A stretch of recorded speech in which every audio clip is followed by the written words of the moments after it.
तो महाभारत हो गया।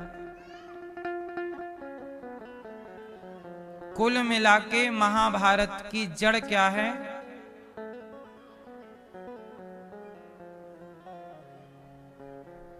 महाभारत की जड़ है संपत्ति, दौलत, पैसा।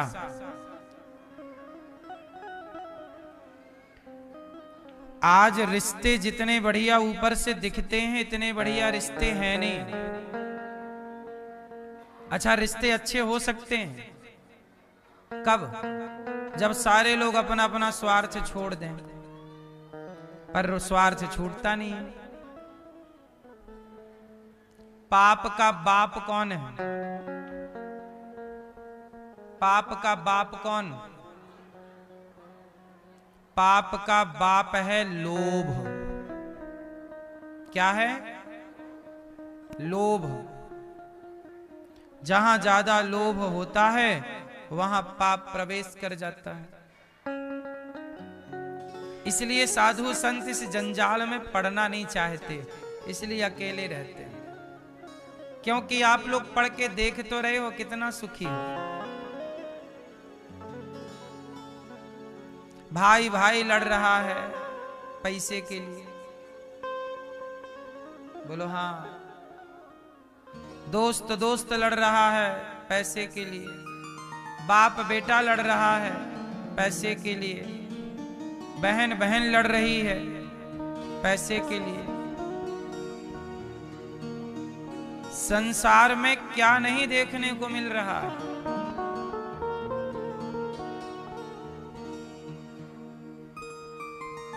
सब लोग मूल में परेशान हैं पैसे के लिए। लेकिन हम आपसे कहते हैं कि मीराबाई ने सारे पैसे और चांदी की दीवार को तोड़ा, मीरा ने घर छोड़ दिया, एक धनवान की बेटी ने गिरधर से नाता जोड़ लिया। चांदी की दीवार को तोड़ा मीरा ने घर, एक धनवान की बेटी ने गिरधर से नाता। जगत से दौलत से मन हटाया मीरा ने और भगवान में मन लगाया। इसलिए मीराबाई श्रेष्ठ है। हर नारी का आदर्श मीरा है।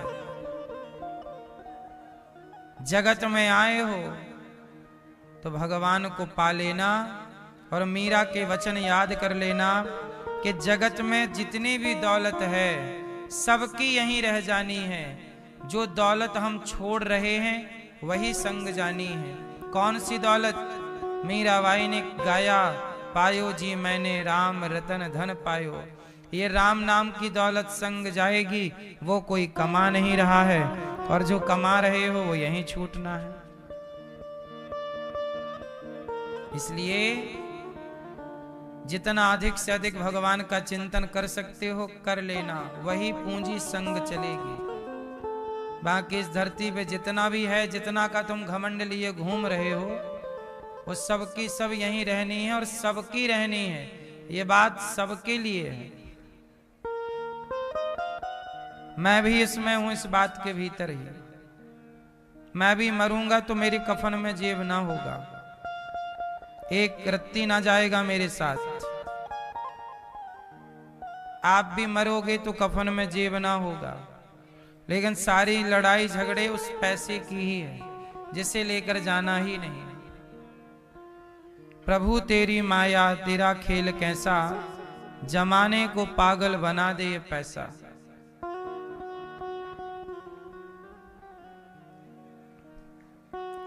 बताओ कितना घोर कलयुग आ गया। पैसे के लिए लोग रिश्ता तोड़ लेते हैं।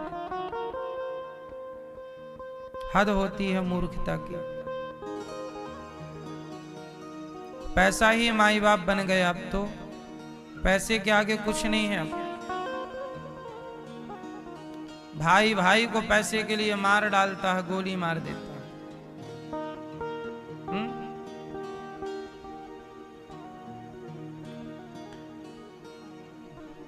भगवान ने कंस को मार दिया। भगवान कृष्ण ने किसको मार दिया? कंस को। और कंस को मार दिया तो अब मथुरा का राजा कौन बनेगा? भाई नियम होता है कि जीता हुआ राजा ही हारे हुए राजा की संपत्ति का मालिक होता है। नियम तो ये। भगवान कृष्ण जीत गए और कंस, तो अब मथुरा का राजा किसे बनना चाहिए? बोलो किसे? भगवान कृष्ण को राजा होना चाहिए, पर भगवान श्री कृष्ण राजा नहीं बने। क्यों? इसलिए राजा नहीं बने कि भगवान बोले कि कंस की दौलत का मैं क्या करूंगा, मैं दूसरे की दौलत का राजा क्यों बनूं? मुझे राजा बनना ही होगा तो मैं अपनी दौलत कमा के अपनी दौलत का राजा बनूंगा। इसलिए भगवान ने किसी राजा को जीत कर उसकी संपत्ति नहीं ली, अपनी द्वारिका खुद बनाई और अपनी द्वारिका के राजा बने। भगवान किसी के राज्य के राजा नहीं बने, किसी राजा को हराकर उसकी संपत्ति के राजा नहीं बने। स्वतंत्र राजा हैं कृष्ण। अपनी नगरी बसाते हैं, बनाते हैं, दौलत इकट्ठी मेहनत से करते हैं और राजा बन जाते हैं। वो किसी के टुकड़ों पे पलने वाली बात नहीं है। कंस को मार करके कंस के पिता उग्रसेन को मथुरा का राजा बना दिया। भगवान अर्थशास्त्री हैं। भगवान कहते हैं कि अर्थनीति कैसी होनी चाहिए। आज लोगों की अर्थनीति, आपको अर्थनीति का ज्ञान ही नहीं। हमारे यहां 4 शिक्षाएं हैं ना, धर्म अर्थ काम मोक्ष। हमारी मैया श्रीमती शकुंतला मैया जी ये धर्म की शिक्षा पा रही हैं। यहाँ पे आई, सबको लाई, खुद भी धर्म से जुड़ रही हैं, खुद भी भगवान से जुड़ रही, और पूरे परिवार को फोन लगा लगा के बुलाया, आओ तुम भी वृंदावन चलो, तुम भी चलो, आओ तुम भी कथा सुनो। सबको मैया ने, शकुंतला मैया ने सबको जोड़ दिया। अपने स्वर्गीय पति ओम प्रकाश शर्मा जी के लिए भी कथा का आयोजन करा दिया, उनको भी परम गति प्राप्त हो। एक पत्नी का फर्ज पूरा किया। देखो एक बात बताएं,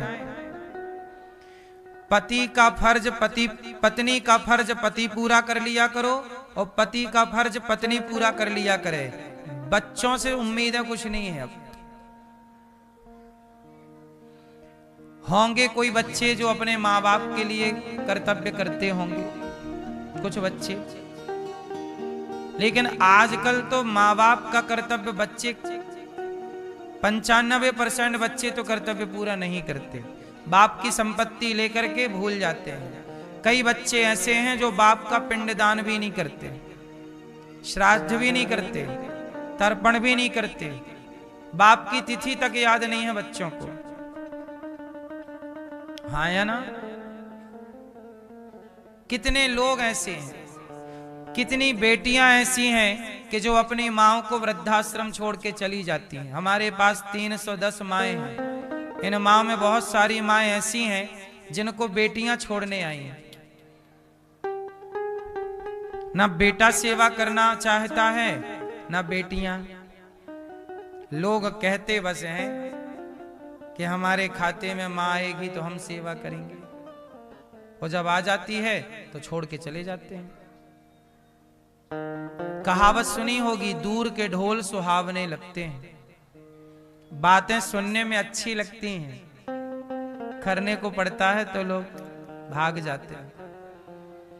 कुल मिलाकर ये है कि आज के बच्चे अपने माँ बाप का कर्तव्य पूरा नहीं कर रहे हैं। माँ बाप की संपत्ति तो पूरी लेंगे, पर माँ बाप को पानी तक नहीं देंगे गिलास भर।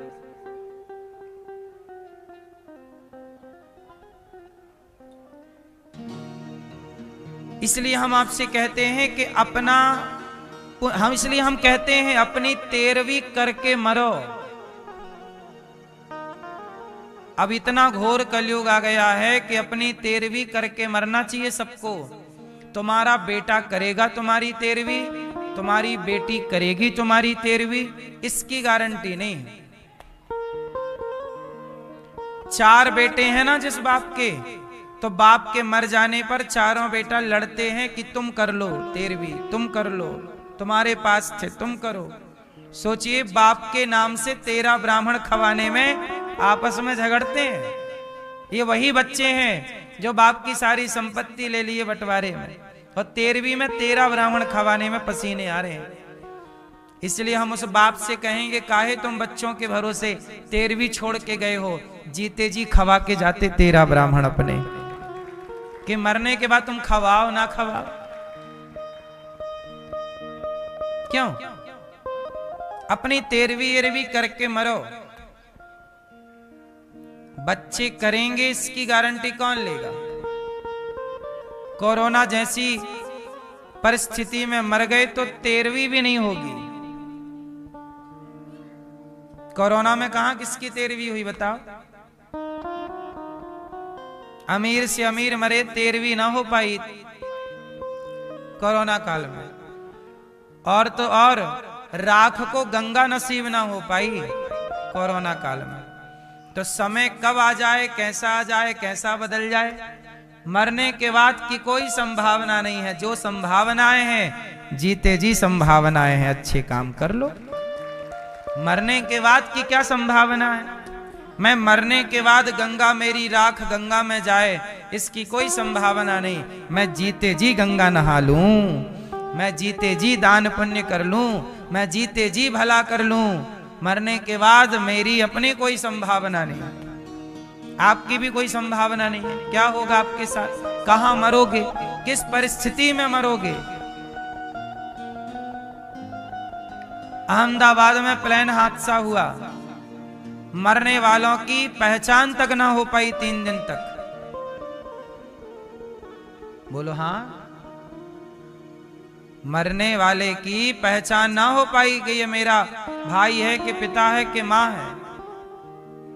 तो मरने के बाद किसकी क्या परिस्थिति बनती है, ये कोई तुम जानते थोड़ी हो कि मैं जानता हूं। पहचान भी पाएंगे लोग आपको मरने के बाद, ये भी तो गारंटी नहीं है। कहां पहचान पाए? उनके अपने खड़े थे, इतने सारे पुतलों में पहचानो कि तुम्हारा वाला कौन सा। इसलिए मरने के बाद कोई संभावना नहीं, सारी संभावनाएं जीते जी हैं। अच्छे कार्य हम सबको जीते जी करना चाहिए, भले काम सबको जीते जी करना चाहिए। 13वीं कर लो जीते जी, गौदान कर लो जीते जी, किसी भूखे को खिला पिला दो जीते जी। मर जाने के बाद पिंडदान तुम्हारा होगा, गारंटी ले सकते हो? तर्पण तुम्हारा होगा। इतने ईमानदार बच्चे अब कहां रहे कि मरे बाप को पानी देंगे? जीते जी बाप को पानी मिल नहीं रहा है, मरने के बाद कौन दे रहा है? वो ईमानदार लोगों का जमाना अलग था कि जहां मरे बाप को भी लोग जल देते थे, तर्पण करते थे, श्राद्ध करते थे, पिंडदान करते थे।